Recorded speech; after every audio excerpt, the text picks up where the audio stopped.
রাসূল আকরাম সাল্লাল্লাহু আলাইহি ওয়াসাল্লামের কন্যা, নবীজির কলিজার টুকরা, নয়নের মণি, আল্লাহু আকবার, বেহেশতি মহিলাদের সরদার হযরতে ফাতেমাতুজ জোহরা রাদিয়াল্লাহু আনহা ইন্তেকালের সময় যোহরের নামাজের পরে, আল্লাহু আকবার, কয়দিন পর্যন্ত ফাতেমা জ্বরে আক্রান্ত ছিলেন।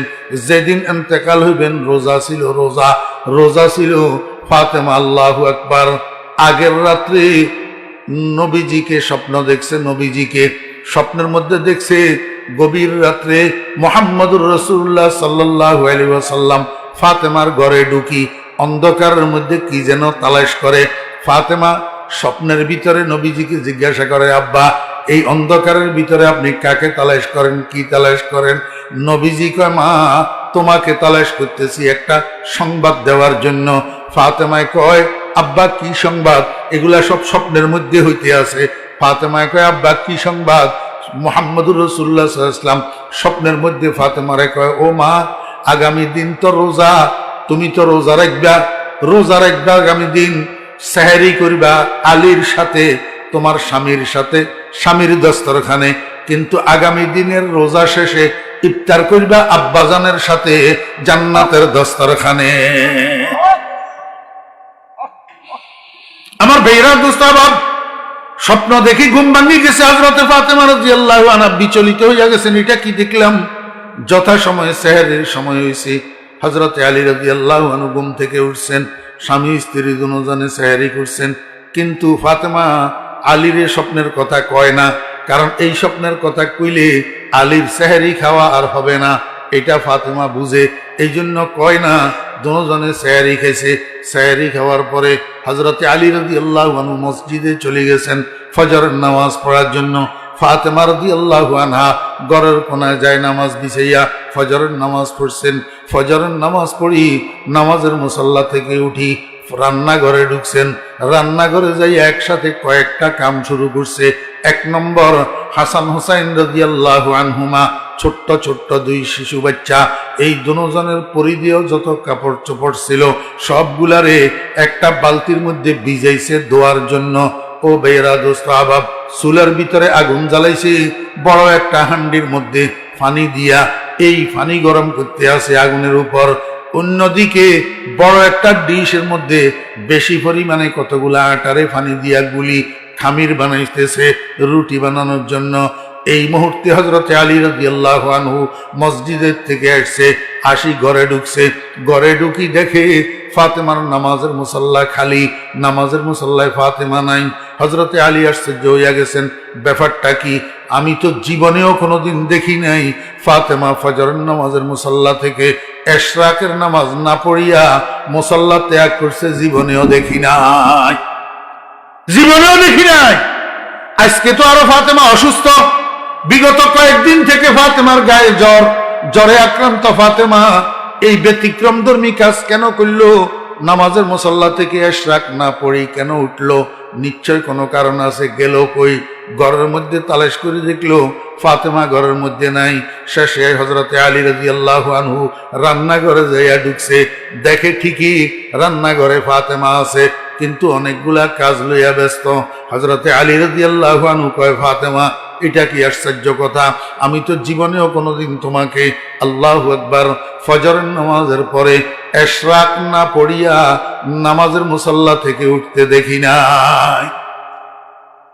এই যুগে বলা বাহুল্য আমার ভাইরা, দোস্ত আবাব, আল্লাহু আকবার, গোটা সেনবাগ উপজেলা তালাশ করলে কয়জন মহিলা পাওয়া যাবে যে ইশরাকের নামাজ চিনে, ইশরাকের নামাজ বুঝে, ইশরাকের নামাজ পড়ে? কয়জন মহিলা পাওয়া যাবে? সর্বসাধারণের গুলা বাদ দিলাম, আলেম ওলামার বউরাও তো শতকরা কয়জন পাওয়া যাবে ইশরাকের নামাজ পড়ে? হযরতে আলী রাদিয়াল্লাহু আনহু কয়, ফাতেমা, জীবনেও তো কোনোদিন তোমাকে ইশরাক না পড়ি নামাজের মুসল্লা ত্যাগ করতে দেখি নাই। আজকে তুমি অসুস্থ মানুষ, ইশরাক না পড়ি নামাজের মুসল্লা থেকে উঠে গেলা, আবার রান্নাঘরে আসি, একসাথে এতগুলা কাজ কেন শুরু করছো? বাচ্চাদের কাপড় এতগুলা কেন ভিজাইছ? তুমি অসুস্থ শরীরে এতগুলা কাপড় কেমনে ধুইবা? এতগুলা রুটি কার জন্য বানাইতেছ?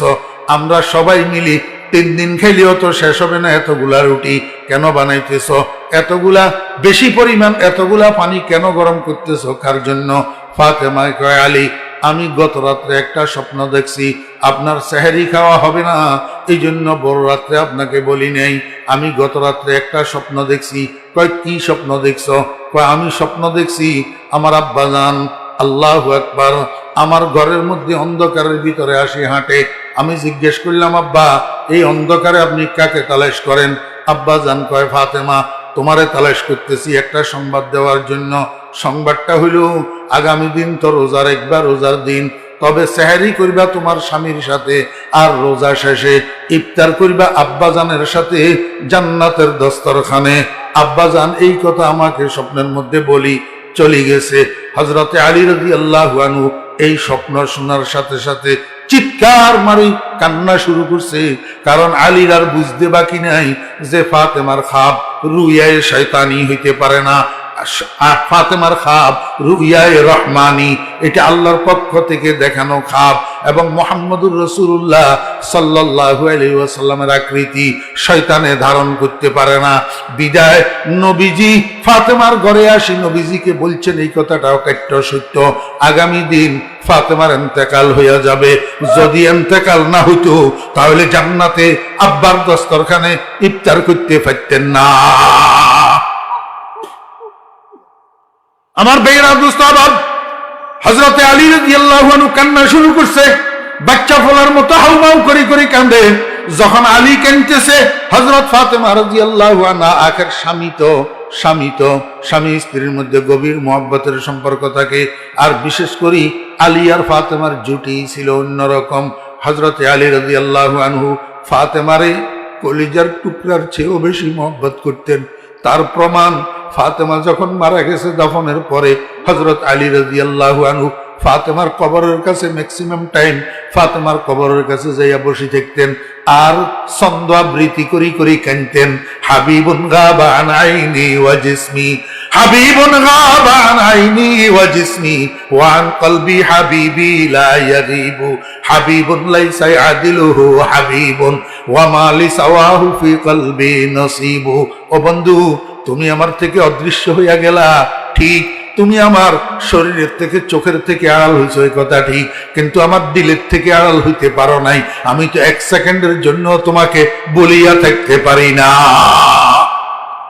হাবিবুন গাবা আন আইনি ওয়া জিসমি ওয়া আন কলবি হাবিবি লা ইয়াগিবু, হাবিবুন লাইসা ইয়াদিলুহু হাবিবুন ওয়া মা লিসাওয়াহু ফি কলবি নসিবু। আমার বেয়েরা দোস্ত, বাপ স্বামীকে হাউমাউ করি কাঁদতে দেখি, এখন ফাতেমাও আর বরদাস্ত করতে পারে নাই, এবার ফাতেমাও শুরু করছে কান্না। স্বামী স্ত্রী দুজন কান্দে। ঠিক এই অবস্থায় বাহিরে খেলাধুলারত ছিলেন হযরতে হাসান হুসাইন রাদিয়াল্লাহু আনহুমা, 2 শিশু ভাই। এই টাইমের মধ্যে খেলতে খেলতে আসি ঘরে ঢুকছে। ঘরে ঢুকি দেখে আব্বা আম্মা দুজন কান্দে, বাচ্চা দুজন অবাক, ব্যাপারটা কি? কিচ্ছু তো বুঝি না, কিচ্ছু তো জানি না। আব্বা আম্মা দুজন কান্দে, একবার আব্বার কাছে যায়, আরেকবার মায়ের কাছে যায়। আব্বু কান্দ কেন? আব্বু কোনো কথা কয় না। আম্মু কান্দ কেন? মাও কোনো কথা কয় না। বাচ্চারা দুজন যখন বেশি বিরক্ত করতেছে, হযরত ফাতেমা রাদিয়াল্লাহু আনহা কয়, আব্বা তোমরা দুজন এই টাইমে নানাজির কাছে চলে যাও, আমাদেরকে বিরক্ত করিও না। নানাজির জন্য পাগল নাতি দুজন, নানার নাম শুনলে আর ঘরে থাকে না, এক দৌড়ে যাইয়া রওজায়ে আকদাসের উপরে উঠি বসি যায়। আমার বেয়েরা দোস্ত বাপ, রওজায়ে আতহারের আল্লাহর হাবিবের কবরের উপরে উঠি, নাতিরা দুজন বসি যায়। এটা নাতিদের জন্য বিস্তর কিছু না, এটা তো নবীজির কবরে না। নবীজি জিন্দা থাকা অবস্থায়, আরে নামাজ পড়া অবস্থায় হাসান এক কান্দে হুসাইন এক কান্দে উঠি বসে থাকতো। আমার বেয়েরা দোস্ত বাপ, এক দৌড় দিয়া বাইজনজন যাইয়া নবীজির কবরের উপরে উঠি বসে গেছে। নবীজি ভিতরের থেকে কথা কয়, নাতিরা শুনে আর উত্তর দে। নাতিরা উপরের থেকে কথা কয়, নবীজি ভিতরের থেকে উত্তর দে। মিয়ানে আশেক ও মাশুক চে রমজিস, মিয়ানে আশেক ও মাশুক চে রমজিস, কেরামান কাতিবিরা হাম খবর নিস।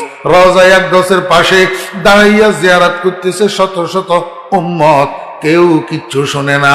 এদিকে নানা নাতি কবরের উপরে আর ভিতরে কথোপকথন চলে, অন্য কেউ শুনে না, নানারটা নাতিরা শুনে, নাতিরটা নানায় শুনে। আমার ভাইয়েরা, দোস্তাবাব, আজকে যখন নাতিরা দুজন যাইয়া কবরের উপরে চাবি বসছে, নানাজি ভিতরের থেকে জিজ্ঞাসা করেন, নাতিরা এই মুহূর্তে তোমরা এখানে কেন আসলা? নাতিরা কয়, নানা যান, আম্মু আমাদেরকে পাঠাই দিয়েছেন আপনার কাছে। নানা যান কয়, নাতিরা বুঝলা না, তাড়াতাড়ি আবার ঘরে যাও, বেশি করে মায়ের চেহারার দিকে তাকাইয়া থাকো, আজকের পরে মাকে আর দুনিয়াতে পাইবা না, মায়ের চেহারা আর দেখতে পাইবা না, তাড়াতাড়ি ঘরে যাও, মায়ের চেহারার দিকে বেশি করে তাকাইয়া থাকো। এই কথা শুনি নাতিরা দুজন দৌড় দিছে ঘরের দিকে, দৌড়াইতে দৌড়াইতে আবার ঘরে গেছে। যাইয়া এবার নাতিরাও কান্দে, ছেলেরা দুজন কান্দে। হযরত ফাতেমা রাদিয়াল্লাহু আনহা জিজ্ঞেস করে, বাবা তোমরা কেন কান্দ? বেটারা দুজনে, আম্মু আমাদের থেকে আর গোপন করিয়েন না, নানাজান আমাদেরকে সব বলে দিছে, আমরা জানি গেছি আজকের পরে আর আপনাকে আমরা দুনিয়াতে পাবো না। আমার ভাইয়েরা, দোস্তাবাব, এই করতে করতে হযরত ফাতেমা রাদিয়াল্লাহু আনহার জ্বর বাড়ি গেছে। জ্বরের তাপে উনি কাঁপা শুরু হয়েছে, আর দাঁড়াই থাকতে পারে না, বিছানার মধ্যে শুইয়া পড়ছে। আমার ভাইয়েরা, হযরতে ফাতেমা রাদিয়াল্লাহু আনহা কয়, ও আমার বেটা হাসান, তোমার আব্বারে একটু ডাকিয়ে আনো, তোমার আব্বার সাথে আমার কথা আছে। হযরতে হাসান রাদিয়াল্লাহু আনহু যাইয়া হযরত আলী রাদিয়াল্লাহু আনহুকে ডাকিয়ে আনছে। আনার পরে ফাতেমায় কয়, আলী আপনার সাথে আমার দুইটা কথা আছে। কয় কি কথা? কও না। কয় এক নম্বর কথা হইল, আমি যেই দিন থেকে আপনার ঘরে আপনার স্ত্রী হইয়া আসছি, সেই দিন থেকে আপনার কোনো খেদমত করতে পারি নাই, কোনো হক আদায় করতে পারি নাই। আল্লাহর ওয়াস্তে এই কারণে যদি আপনি কিয়ামতের ময়দানে আমার বিরুদ্ধে আল্লাহর আদালতে মামলা করেন, তো আমি কন্যার কারণে আমার আব্বা রহমাতুল লিল আলামিন কোটি কোটি মানুষের সামনে শর্মিন্দা হবে। আমি চাই না আমি সন্তানের কারণে আমার আব্বা কিয়ামতের ময়দানে শর্মিন্দা হোক। আপনার হাত ধরি আপনি আমাকে জিন্দা থাকতে একটু মাফ করে দিলেন কিনা বলেন না? আমার ভাইয়েরা, দোস্তাবাব, হযরত আলী রাদিয়াল্লাহু আনহু গপ করে ফাতেমার হাত ধরছে। ফাতেমার হাত ধরেই কয়, ফাতেমা তুমি এটা কি কইলা? যেদিন থেকে আল্লাহু আকবার আমি তোমাকে আমার স্ত্রী বানাইয়া ঘরে উঠেছি, আমি তো কোনোভাবেই তোমার উপযুক্ত ছিলাম না। তুমি তো রহমাতুল লিল আলামিনের কন্যা, তুমি তো দোজাহানের সম্রাটের মেয়ে, আমি কোনোভাবেই তোমার উপযুক্ত ছিলাম না। তোমার আব্বা দয়া করি মায়া করি আমার হাতে তোমারে উঠাইয়া দিছে। যেদিন থেকে তোমাকে আমি ঘরে নিয়ে আসছি, সেই দিন থেকে আজকে পর্যন্ত পেট ভরাইয়া এক বেলা খানাও তো তোমারে খাওয়াইতে পারি নাই, ভালো একটা কাপড়ের জামা তোমাকে পরাইতে পারি নাই, ভালো একটা বিছানায় তোমাকে শোয়াইতে পারি নাই। রহমাতুল লিল আলামিনের কন্যা, তোমার যে সেবা করার দরকার ছিল, যে খেদমত করার দরকার ছিল, সেটা আমি করতে পারি নাই। এই কারণে কিয়ামতের ময়দানে রহমাতুল লিল আলামিনের কাছে আমার জন্য নালিশ করিবানি কোনো কও, জিন্দা থাকতে আমারে একটু মাফ করিয়া দিয়া যাও। আমার ভাইরা, স্বামী স্ত্রীর হাত ধরিয়া কান্দে, স্ত্রীর স্বামীর হাত ধরিয়া কান্দে, একজন একজনের কাছে মাপ চায়। আমার মা বোনেরা, স্বামী স্ত্রীর জীবনটা কেমন হওয়া দরকার এইখান থেকে আপনারা একটু বুঝি নেন না।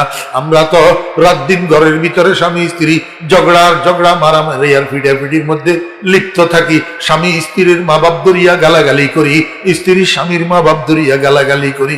অথচ দোজাহানের সম্রাটের মেয়ে ফাতেমা মৃত্যুর সময় স্বামীর হাত ধরিয়া কান্দে আর মাপ চায়, আবার স্বামী স্ত্রীর হাত ধরিয়া কান্দে আর মাপ চায়। আল্লাহু আকবার। আমার ভাইরা, দোস্তাবাব, হযরত ফাতেমা রাদিয়াল্লাহু আনহা কয়, আলী আপনার সাথে আমার আরেকটা কথা, এই কিছুক্ষণের মধ্যে আমি ইন্তেকাল হইয়া যাবো, কারণ আমার তো আব্বা বলছে আব্বার সাথে ইফতার করতে হবে, তাহলে ইফতারের আগে আমার ইন্তেকাল হবে, আমি মারা যাব। সামনের রাত্রি আপনার কাছে আমার একটা অনুরোধ, আমার দাফন কাফনটাকে আগামী দিন সকাল পর্যন্ত বিলম্ব করবেন না। আমার জানাজায় শরীক হওয়ার জন্য কোনো বেগানা মানুষকে দাওয়াত দিবেন না।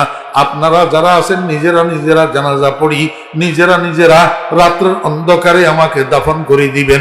কোনো বেগানা পুরুষ যেন আমার জানাজায় আর দাফনে অংশগ্রহণ না করে। হযরত আলী রাদিয়াল্লাহু আনহু কয়, ফাতেমা এটা কি কথা কইলা? তুমি দো জাহানের সম্রাটের মেয়ে, তুমি মুহাম্মদুর রাসূলুল্লাহ সাল্লাল্লাহু আলাইহি ওয়াসাল্লামের কন্যা। তোমার ইন্তেকালের খবর শুনলে চতুর্দিক থেকে ঝাঁকে ঝাঁকে মানুষ আসবে তোমার দাফন কাফনে শরীক হওয়ার জন্য, তোমার জানাজায় অংশগ্রহণ করার জন্য। তুমি এই কথা কেন বলতেছ?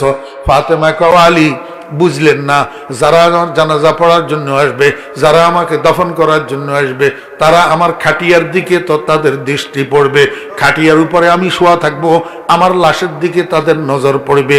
তারা হয়তো কাফনের কাপড় মোড়ানো থাকার কারণে আমার চেহারা দেখবে না, আমার শরীরের রং দেখবে না, কিন্তু কাফনের কাপড়ের উপর দিয়া আমার শরীরের গঠনটা তো তারা বুঝতে পারবে।